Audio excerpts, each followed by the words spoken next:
Assalamualaikum warahmatullahi wabarakatuh. Salam sejahtera untuk kita semua. Kami dari kelompok 8 ingin mempresentasikan hasil diskusi kami yang berjudul Perkembangan Moral Peserta Didik. Sebelumnya, kami akan memperkenalkan diri. Nama saya Suci Putri Lestari selaku moderator dan kedua teman saya yaitu Shalwa Rosa Elvida dan Suli Ayu Gultom. Untuk mempersingkat waktu, langsung saja kita masuk ke topik pembahasan. Untuk pembahasan yang pertama akan dibawakan oleh saya sendiri. Moral, akhlak, atau etika adalah istilah manusia menyebut ke manusia atau orang lainnya dalam tindakan yang memiliki nilai positif. Manusia yang tidak memiliki moral disebut amoral, artinya dia tidak bermoral dan tidak memiliki nilai positif di mata manusia lainnya. Perilaku amoral atau non-moral adalah perilaku yang tidak sesuai dengan harapan sosial yang disebabkan oleh ketidakasyuhan terhadap harapan sosial atau pelanggaran secara tidak sengaja terhadap standar sosial atau kelompok.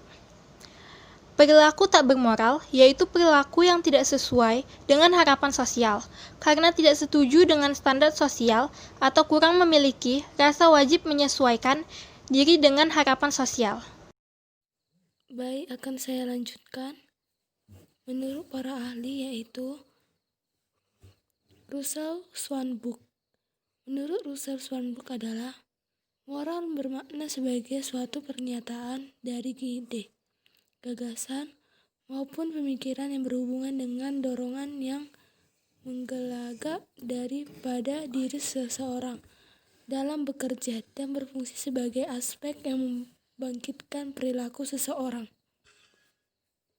Menurut Elizabeth B. Hurlock, pengertian moral adalah suatu tatanan kebiasaan, kebudayaan, dan adat istiadat yang berlaku dari suatu peraturan berorientasi pada perilaku yang telah menjadi kebiasaan bagi masyarakat dalam suatu makna kebudayaan. Menurut para ahli Maria J. Wanta, pengertian moral adalah suatu yang berkaitan erat dengan kemampuan dalam menentukan nilai benar atau salah serta baik atau buruknya suatu perilaku yang melekat pada diri setiap individu yang hidup dalam suatu masyarakat.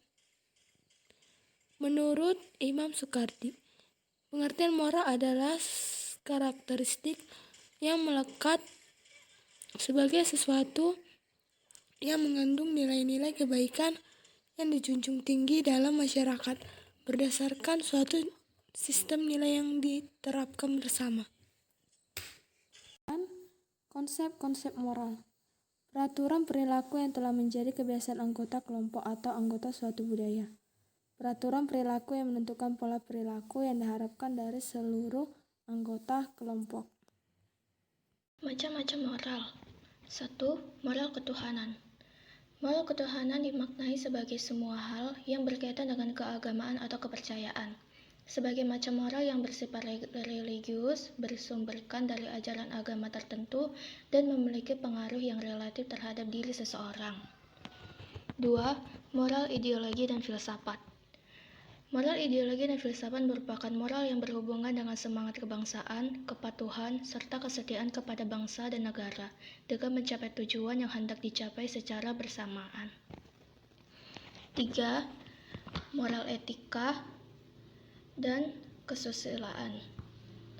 Moral etika dan kesusilaan bermakna segala sesuatu yang berkaitan dengan aspek kesopanan dan kesusilaan yang dijunjung tinggi oleh masyarakat pada wilayah tertentu, serta secara meluas mengacu pada fondasi bangsa dan negara dari perspektif kebudayaan.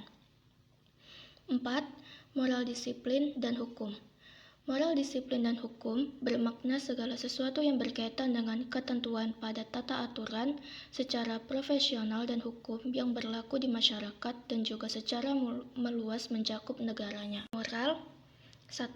Untuk menjamin terwujudnya harkat dan martabat diri seseorang. 2. Sebagai landasan manusia agar bersikap dan bertindak dengan didasari nilai. 3. Untuk menjaga keharmonisan hubungan sosial antara manusia dalam kehidupan. 4. Menciptakan kehidupan manusia lebih bahagia, baik secara rohani maupun jasmani. Selanjutnya, untuk sesi tanya-jawab akan kami alihkan ke media Zoom. Terima kasih.